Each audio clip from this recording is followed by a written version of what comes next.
மேடையும் ஏற வச்சுது ஒரு கட்டத்துக்கு மேல. அப்படியே நான் இப்ப ஐடி விங்ல வாலண்டியரா இருக்கேன்.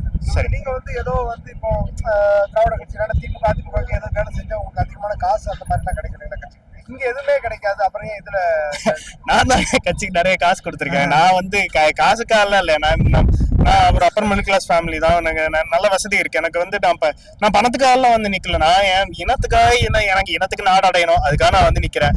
அது அது அது வந்து என்னோட பொருளாதாரத்தை சம்பந்தப்பட்டதே கிடையாது. இங்க வந்து நல்ல வசதியான இருக்கிற ஒரு ஆளு வந்து தமிழ் தேசியத்துக்கு வேலை செய்யலாம், பெரிய பொருளாதார வசதி இல்லைன்னாலும் வந்து வேலை செய்யலாம். ஏன் அப்படின்னா இது வந்து ஒரு வரலாற்று பெரும்பணி. இன விடுதலைங்கிறது ஒரு வரலாற்று பெரும்பணி. அந்த வரலாற்று பெரும்பணிக்காக வேலை செய்யும் போது தன்னோட பொருளாதாரத்தை பத்தி யோசிக்கவே முடியாது. அங்க அது யோசிக்கிறது சரியாவும் இருக்காது. நம்ம யோசிக்க வேண்டியது இனத்துக்கான நலன். நான் ஏதோ ஒரு செயல்பாடு செய்யறேன், நான் ஏதோ என்னோட நேரத்தை இன விடுதலைக்காக எப்படி செலவு பண்ண முடியும், அதை தான் சிந்திக்கணும்னு நினைக்கிறேன். இந்த இப்போ பெரிய இஷ்யூவா இருந்து அந்த பிராமின் அப்படிங்கிறது மாதிரி உள்ள இஷ்யூ எல்லாம் வந்துச்சு. இங்க வந்து குறிப்பா நாம் தமிழர் கட்சி வந்து பிராமினுக்கும் இதுக்கு எதிராக இருக்குது, பிராமின் கடப்பாறை அந்த மாதிரி எல்லாம் இஷ்யூ வந்துருச்சு. அதை எப்படி பாக்குறீங்க?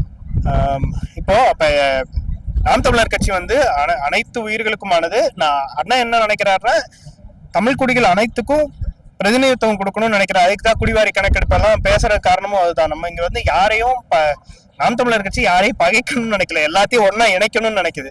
அப்போ நம்ம முக்கியமா புரிஞ்சுக்க வேண்டியது என்னன்னா, பார்ப்பனர்களுக்கும் பார்ப்பனியத்துக்கும் நிறைய வித்தியாசம் இருக்கு.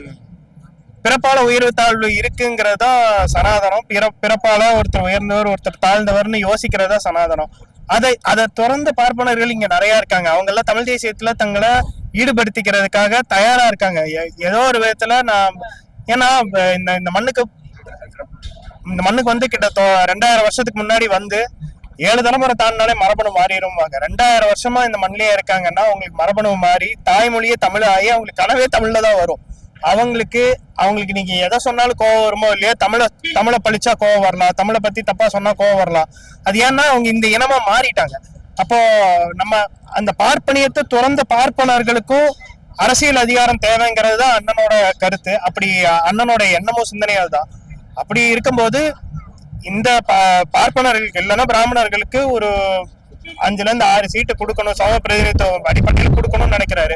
அதுல ஒரு ஆள் நானே தவிர, நான் வேணா அப்படி இருக்கிறவங்கள நான் கொஞ்சம் பேசுறதுனால அது கொஞ்சம் முன்னிலைப்பட்டு தெரியுதே தவிர பல பார்ப்பனர்கள் இருக்காங்க. நான் பேசின காணொலியிலயா இருக்கட்டும் இல்ல மிச்ச வீடியோஸ்ல எல்லாம் கூட நிறைய பேர் கமெண்ட்ஸ்ல சொல்றாங்க, நானும் பார்ப்பனர் தான், நான் வந்து தமிழ் தேசியத்துக்காக வேலை செய்யறேன், நான் இன விடுதலைக்காக வேலை செய்யறேன்னு சொல்றாங்க. நமக்கு அதுதான் முக்கியம்னு நினைக்கிறேன். நான் அவங்க யாருங்கிறத பார்க்காம அவங்க நோக்கம் என்ன, அவங்க கொண்டிருக்கிற கொள்கை என்ன, அதைதான் பார்க்கணும்னு நினைக்கிறேன். அண்ணன் கிட்ட சொன்னது நீ போட்டி போடுன்னு சொன்னாரு. நான் தான் அண்ணன் கிட்ட சொன்னேன், அண்ணா எவ்வளவோ அண்ணன் கிட்ட போய் சன்னமா காதல சொன்னேன், அண்ணா உங்களுக்கு சொல்றதுக்கு எனக்கு நன்றிக்கிற தவிர ஒரு வார்த்தை இல்ல. நான் எனக்கு வேட்பாளர் நிக்க சொன்னதுக்காக இல்ல, இந்த இனத்துக்காக எவ்வளவோ ஏச்சு பேச்சு அவமானம் சிறை எவ்வளவு கஷ்டங்களை தாங்கி இனத்துக்கு நிக்கிறாருல்ல, அதுக்காக நன்றி சொன்னேன். நன்றி சொல்லிட்டு நீங்க என்ன செயல்படுத்தணும் என்ன செய்யணும்னு நினைக்கிறீங்களோ அதுக்கு நான் ஒரு கருவியா இருப்பேங்கன்னு சொன்னேன். அவ்வளவுதான். அப்புறம் என்ன சொன்னாரு, நீ தைரியமா வேலை செய்ய, நீ மிச்ச வேட்பாளர்களோட ஒப்பிட்டு பார்க்கும்போது நீ எங்க இருக்கேன்னு உனக்கே தெரிஞ்சிரும், நீ தைரியமா வேலை செய்ய, காலம் நம்மளோட தான்னாரு. எனக்கு உத்வேகமா இருந்தது, மகிழ்ச்சியா இருந்தது. சரி அப்படின்னு. நன்றி.